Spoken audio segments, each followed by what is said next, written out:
শক্তিশালী ভূমিকম্পে মিয়ানমার ও থাইল্যান্ডে কমপক্ষে ২৮ জন নিহত হয়েছেন। এর মধ্যে মিয়ানমারে ২৫ ও থাইল্যান্ডে ৩ জন। মিয়ানমারের স্থানীয় গণমাধ্যমের বরাতে এনডিটিভি এ তথ্য জানিয়েছে, ভূমিকম্পে থাইল্যান্ডের একটি নির্মাণাধীন ভবন ধসে ৮০ জন নিখোঁজ রয়েছে।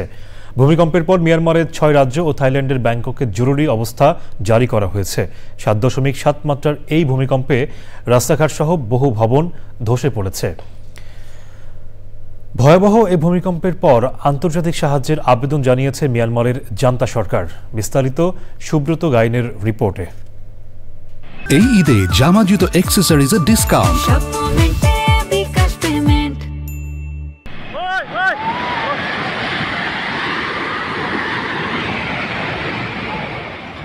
মিয়ানমারের ইতিহাসে ভয়াবহ ভূমিকম্পের সম্মুখীন হল যুদ্ধবিধ্বস্ত দেশটি।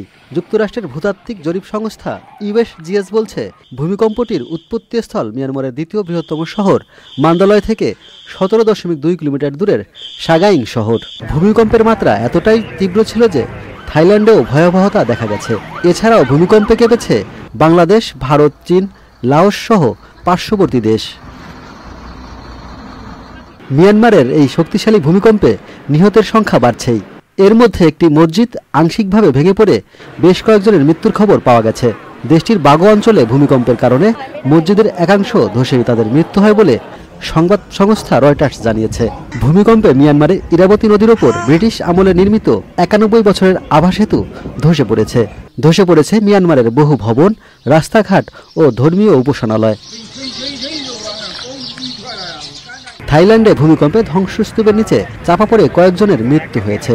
দেশটির উপপ্রধানমন্ত্রী এ তথ্য নিশ্চিত করেছেন। দেশটির রাজধানী ব্যাংককে নির্মাণাধীন ৩০ তলা একটি ভবন ধসে পড়েছে। এ ঘটনায় এখন পর্যন্ত বেশ কয়েকজন নিখোঁজ রয়েছেন। সরকারি কার্যালয় হিসেবে ব্যবহারের জন্য ভবনটি নির্মাণ করা হচ্ছিল বলে জানা গেছে।